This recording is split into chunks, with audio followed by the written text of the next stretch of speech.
ओम शांति। आज 24 जून हमारी मीठी माँ मातेश्वरी जगदम्बा माँ सरस्वती अर्थात मम्मा का पुण्य स्मृति दिवस है।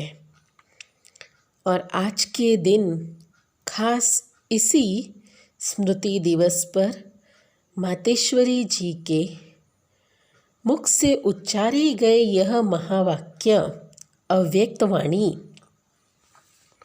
अर्थात 15 दिसंबर 63 की यह वाणी है, जिसमें मम्मा ने ज्ञान को इतना सरल रीति से हमें बताए कि इसका सार है कर्म ही सुख और दुख का कारण है। इसका विस्तार यह तो सभी मनुष्य जानते हैं कि जीवन में दुख और सुख कर्म के आधार से प्रारब्ध रूप में चलते हैं। जरूर पहले ऐसे कर्म किए हैं जिसका हमें प्रारब्ध दुख या सुख के रूप में भोगनी होती है, तो सुख और दुख का संबंध हो गया कर्म से। कर्म को किस्मत नहीं कहेंगे। कई ऐसा समझते हैं कि जो किस्मत में होगा इसलिए दुख और सुख को किस्मत समझ लेते हैं। यहाँ तो ऐसा हुआ जैसे कि किस्मत कोई भगवान ने बनाई या किसी और ने बनाई, इसलिए कह देते हैं जो किस्मत में होगा। लेकिन समझना भी बहुत ज़रूरी है, किस्मत भी किसने बनाई और किस्मत कोई परमात्मा ने नहीं बनाई। ऐसे भी नहीं कि किस्मत कोई पहले से बनी हुई पड़ी है, नहीं। ये दुख व सुख जो भी मनुष्य भोगता है, उस दुख सुख को बनाने वाला भी स्वयं मनुष्य खुद है, क्योंकि कर्म करने वाला मनुष्य है, इसलिए उसकी रिस्पॉन्सिबिलिटी अपनी हो गई ना। जो करनी सो भरनी, यह तो कॉमन कहावत है, और जो करेगा सो पाएगा। गीता में भी वर्णन है कि जीव आत्मा ही मित्र भी है और अपना शत्रु है। ऐसे नहीं कहा कि मैं तुम्हारा शत्रु हूँ, मैं तुम्हारा मित्र हूँ। जीवात्मा अपना शत्रु और अपना मित्र है, इसलिए अपने साथ मित्रता और अपने साथ शत्रुता, दुख और सुख करने वाला खुद मनुष्य हुआ। तो यह बात इतनी स्पष्ट है कि दुख सुख को रिस्पॉन्सिबिलिटी मनुष्य खुद है। इसलिए जब किसी के भी रूप में दुख आता है, उसको भोगने की कोशिश वह करता है। कोई लड़ाई झगड़ा खड़ा हो जाता है तो उसका ख़त्म करने की कोशिश भी करते हैं। इसमें किसी किसी का अकाले मृत्यु भी हो जाती है तो भी दुख होता है, तो समझते हैं कि पता नहीं मेरे साथ ऐसा क्यों हुआ। फिर उसी वेग में मना जोश में आकर भगवान को भी गाली देने लग पड़ते हैं। अभी तुम्हारे आगे यह जो बात आई, ये किया किसने? यह अकाले मृत्यु जो हुआ, यह जो रोग के रूप में आगे आया, यह जो बातें आई, यह किया किसने? क्या ये भगवान ने किया? क्या यह भगवान ने किया? ऐसा समझते हैं। दुख में उन्हें ही याद करते हैं। अगर उसी ने दिया है तो दुख देने वाले हैं, उसको फिर याद क्यों करना चाहिए बताओ? भला ये भी तो सोचना चाहिए कि दुख के समय जो याद आता है, उनके लिए वह भी नहीं कह सकते कि दुख उसने दिया। ये भी तो समझने की बात है। जब याद करते हैं तो ज़रूर उनका संबंध हमारे साथ है। दूसरी बात है ये, ना कि दुख देने वाला। इससे सिद्ध होता है कि दुख के कारण अथवा इसका रिस्पॉन्सिबिलिटी कोई और है। इसमें भी कोई तीसरा तो नहीं ना। एक मैं और दूसरा मेरा रचना, बस दो ही चीज़ है। एक मैं, उनकी रचना या उनकी संतान कहो, दूसरा मेरा बाप। तो या बाप रिस्पॉन्सिबिलिटी या फिर मैं रिस्पॉन्सिबिलिटी हूँ। लेकिन जब मेरे पास दुख आता है तो मुझे दिखाई ऐसा पड़ता है जैसे उस रचना या रचना ने ही मुझे दुख दे दिया है। अंदर से लगता है कि वह तो मेरा सुखदाता है, जैसे सुख के लिए सहारा मांगते हैं हम। हे भगवान, यह दुख दूर करना, भगवान मेरी आयु बढ़ाना। देखो, आयु के लिए भी कितना मांगते हैं, तो आयु की भी दुख की भी है ना, शरीर के रोग की भी है। और जो लड़ाई झगड़े, कोई भी ऐसा अशांति का कारण आता है तो भगवान से ही मांगते हैं। कई बच्चे ऐसे होते हैं तो भी कहते हैं कि भगवान इसको जैसे सुमत देना, तो मत भी तो उनसे मांगते हैं ना। किसी भी बात से जब कुछ भी दुख आया, कष्ट आया, तो कष्ट में याद भी उसे ही करते हैं और उसकी मांग भी उससे ही करते हैं। जब उससे ही मांग करते हैं तो ज़रूर वह उनका दाता है और वही हमें सुख देने वाला है। माना इन सब बातों का इलाज केवल उनके पास ही है। ऐसे ही सिर्फ याद नहीं करते, उनके पास इलाज है। तो यह सभी हमारे जो भी हैबिट चल रही है, भले जानते थे ना या नहीं जानते, लेकिन भगवान को दुख के समय याद ज़रूर करना। कोई भी बात होती है तो मुख से निकलता है ना, ओ माय गॉड। भल कोई जाने न जाने वह गॉड कौन है, क्या है, पर मुख से निकलता ज़रूर है। तो यह भी समझने की बात है कि आखिर भी हम जिसको याद करते हैं, क्या उनका हमारे इन सभी दुखों से कोई कनेक्शन है ज़रूर? क्या वह दुखदाता है या उनका कनेक्शन सुख देने का है? ये तो हमारे ही किए हुए कर्म हैं। दुख देने वाले के लिए तो अंदर गुस्सा आएगा, सोचते हैं कि इसके लिए पता नहीं क्या करे, परंतु भगवान के प्रति तो सदा दुख के समय खास प्रेम आता है, अंदर से आता है कि जैसे वह हमारा कोई बड़ा मित्र हो। अंदर वह खुशी आती है तो ज़रूर उनका हमारे साथ सुख का संबंध है, तो दुख का कारण ज़रूर कोई और है। अभी और कोई तीसरा तो है ही नहीं। मैं दूसरा वह, तो ज़रूर मैं ही रिस्पॉन्सिबल हूँ। तो जिस चीज़ के लिए मैं निमित्त हूँ, मम्मा ने कहा, जिस चीज़ के लिए मैं निमित्त हूँ और मैं ही दुख में दुखी होता हूँ और पैदा भी मैं अपने आप करता हूँ, तो यह देखो कितना बेसमझी है। जिस चीज़ से छुटकारा चाहता हूँ वह चीज़ मैं अपने लिए खुद ही बनाता हूँ। आश्चर्य की बात है, मनुष्य चाहत नहीं है फिर भी दुख बनता जाता है, तो ज़रूर वह कोई बात से अनजान है, बेसमझ है।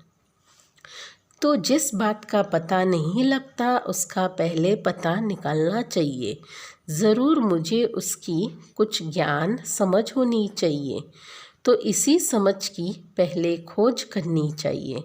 परंतु आश्चर्य है कि आज तो ऐसी बात समझने के लिए भी देखो कई बेचारे कितने बहाने देते हैं। कहते हैं फुर्सत नहीं, समय नहीं, क्या करे, गृहस्थ धंधा आदि संभाले, या ये करे या वो करे, क्या करे, समय ही नहीं। इसलिए वह देखो संभालते हुए भी उसमें दुखी हुए पड़े हैं। अब जबकि मैंने ही मेरा कहकर यह दुख का रूप बड़ा कर लिया, उसको दुख के रूप में लाया, तो पहले उसकी खोज होनी चाहिए। बताने के पहले उसकी जानकारी रखनी चाहिए कि यह जो चीज़ बना करके मैं दुखी होता हूँ उसका कारण क्या है। पहले मुझे यह समझ होनी चाहिए कि मैं दुखी क्यों हूँ। क्या सुख हमारे लिए होता ही नहीं, इसका भी तो पता निकालनी चाहिए। इसी जानकारी के लिए यहाँ बताया जाता है कि जिन चीज़ों को तुमने मेरी समझा है ये दुख का कारण है। दुख मिटाने का इलाज देखो क्या है, वो भी जीवन के लिए जानना बड़ा आवश्यक है। तुरंत जानते हुए भी कहते हैं क्या करे, कैसे करे, क्या अपना गृहस्थ व्यवहार छोड़ दे? तो आश्चर्य लगता है कि देखो मनुष्य को बुद्धि है, हाँ मनुष्य की बुद्धि है, जो समझ मिलते भी उसे धारण नहीं कर पाते। हम अनुभव से उसी बातों को समझ करके और धारण करते बतलाते हैं कि यह अनुभव की चीज़ है, ज़रूर अनुभव हुआ तभी तो कहते हैं। प्रैक्टिकल में किस तरह से सुख की प्राप्ति हो सकती है? जो बहुकाल की आश रखते आए हो, अभी वह जो सुखदाता है वो स्वयं हमको अपना परिचय दे रहा है कि हे बच्चे, तुम दुखी हुए क्यों हो? कारण तो तुम्हारा ही है, लेकिन तुम्हारे में ऐसी कौन सी बात है जो तुम्हें खुद को पता नहीं चलता, जिसके कारण दुख उठ रहा है? क्या तुम्हारे कर्म ही दुख का कारण बनते जा रहे हैं? वह आकर के समझो, देखो, हम इतने ऑफर करते हैं तो भी आश्चर्य है। देखो, ये सुनते भी बेचारे कहते हैं शायद बस यही चलना है, बस यही चलना है। इसको ही कहा जाता है अहो मम माया। एकदम माया पकड़ कर बैठी है और चाहते भी जिस चीज़ को लिए है अपने ऊपर, दिन माथा कुटी करते रहते हैं। वही बाप सामने से बोलता है कि बच्चे, तुम्हारे सुख का कारण और दुख का कारण क्या है? बाप खुद कहते हैं मैं तुम्हारे सभी दुख हरने और तुम्हें सुख देने आया हूँ। तब तो गाते हो दुख हरता सुख करता। कभी ऐसे नहीं कहते आज दुख करता है फिर सुख हरता, नहीं ना। तो हर दुख का वह हरता है। बाबा कहते हैं हे बच्चे, मैं आया हूँ तुम्हारे दुख हरने, लेकिन उसके लिए तुम्हें ऐसे कर्म करना सिखलाऊंगा जिससे तुम्हारे दुख नष्ट हो जाए। सिर्फ मैं जो सिखाता हूँ, समझाता हूँ, उसको समझ करके वह पुरुषार्थ करो जिससे दुख नष्ट हो जाए। तुम्हारे ही दुख नष्ट करने की मैं शिक्षा देता हूँ, जिसको धारण कर लो, क्योंकि तेरी चीज़ है ना। परंतु कई तो बेचारे ऐसे कारण दे देते हैं जैसे कि हम कोई भगवान के ऊपर मेहरबानी कर रहे हैं ऐसे दे देते हैं। कई फिर कहते हैं कि समय मिल गया तो कर लेंगे। अरे भाई, खिलाना पिलाना ये सब जो बातें हैं उसी कर्म से बनाए हुए खाते हैं। तो तुम मूझ पड़े हो इसी में, उसमें ही तो दुखी हुए हो। जबकि एक तरफ कहते हो दुख से छूटे और दूसरी तरफ इन सब दुखों से छूटने का रास्ता खुद बाबा समझा रहे हैं। तो भी देखो, कोई के बुद्धि में मुश्किल बैठता है यह। इसी प्रकार माया इन 5 विकारों को कहा जाता है। परंतु मनुष्य बेचारे फिर भी धन संपत्ति को माया समझ लेते हैं। कई फिर शरीर को भी माया कह देते हैं, उससे बचने के उपाय करते रहते हैं। परंतु बाबा कहते हैं उनके लिए यह संपत्ति धन आदि जो भी है वह सब सुख के कारण है, लेकिन इन सब बातों का पूर्ण ज्ञान न होने के कारण यह सब चीज़ें दुख में आ गई। ऐसे भी नहीं कि मैंने यह जो अनादि रचना रची हुई है वह कोई दुख के कारण है, नहीं। दुख के कारण तुम बने हो, तुम्हारे में कोई और अलग चीज़ आई, वह अलग चीज़ है माया 5 विकार। अभी उसी को तुम्हें निकालना है। मनुष्य फिर कह देते हैं यह सब भगवान ने दिया है। अगर भगवान ने दिया तो वह सुख की चीज़ें दी होगी ना।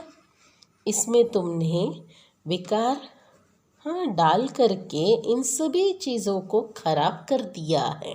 इसलिए बाबा कहते हैं तुम इन विकारों को निकाल दो तो सदा के लिए सुखी हो जाएंगे। ये सारी बातें समझने की है। इसके लिए थोड़ा टाइम तो देना पड़े ना। दुखों को नाश करने की विधि सीखनी होगी। इसके लिए कहते हैं बार बार आओ, कुछ समझो, परंतु ऐसे नहीं कि यहाँ से सुना और बाहर गए तो ख़त्म। कई फिर कह देते हैं यह तो बड़े या बूढ़ों का काम है। क्या जीवन बनाना है ये बूढ़ों को ही ज़रूरी है? बूढ़ा तो वह हुआ जो उल्टी सीढ़ी चढ़ जाते हैं फिर देख करके उतरते हैं। उससे तो क्यों नहीं सीढ़ी चढ़ने से पहले ही समझ जाए कि हमें जीवन कैसे चलानी चाहिए। इसलिए उन्हों को राय देंगे कि इन बातों को समझ करके अपने जीवन में दुख की जो जड़ है, दुख का जो कारण है, उसको मिटाने का पूरा यत्न पुरुषार्थ करना चाहिए। भगवान बाप जो सबका पिता है उस पर ही हमारा हक है, उसको भी समझना और वह हक लेना। खाली ऐसे थोड़े ही कि उन्हें बाप कहना, लेकिन उनके द्वारा हमें क्या प्राप्ति करनी है उसको भी तो क्या कोई आकर करे और सुने और समझे। हम सबको ऑफ़र तो करते ही रहना है, आगे भी निमंत्रण और संदेश देते ही रहे। फिर फोटो में कोई लग जाए या आए, आगे भी ऐसा हुआ तब तो भगवान ने खुद कहा कि कोटों में कोई ही मुझे जान सकते हैं। तो यह कर करके इस चीज़ को समझ सके और कुछ धारण करने की बातें करे। एक ही दिन में यह सब बातें समझने में नहीं आ सकता। अच्छा, याद प्यार बाबा दे रहे मीठे मीठे सिखिला दे बच्चों प्रति माता पिता बाप दादा का याद प्यार और गुड मॉर्निंग और नमस्ते। हम सब रूहानी बच्चों की रूहानी माता पिता बाप दादा को याद प्यार गुड मॉर्निंग नमस्ते नमस्ते नमस्ते। तो सुनते हैं आज का वरदान। अपने पूज्य स्मृति स्वरूप से सदा रूहानी नशे में रहने वाले जीवन मुक्त भव। इसका स्पष्टीकरण है, ब्राह्मण जीवन का मजा जीवन मुक्त स्थिति में है। जिन्हें अपने पूज्य स्वरूप का सदा स्मृति रहता है, उनकी आँख सिवाय बाबा के और कहाँ भी डूब नहीं सकता। पूज्य आत्माओं के आगे स्वयं सब व्यक्ति और वैभव झुकता है। पूज्य किसी के पीछे आकर्षित नहीं हो सकता। देह, संबंध, पदार्थ व संस्कारों में भी उनके मन बुद्धि का झुकाव नहीं रहता। वे कभी किसी बंधन में बंध नहीं सकते, सदा जीवन मुक्ति स्थिति का अनुभव करते हैं। स्लोगन है, सच्चा सेवाधारी वह है जो निमित्त और निर्माण है। सच्चा सेवाधारी वह है जो निमित्त और निर्माण है। अच्छा, ओम शांति।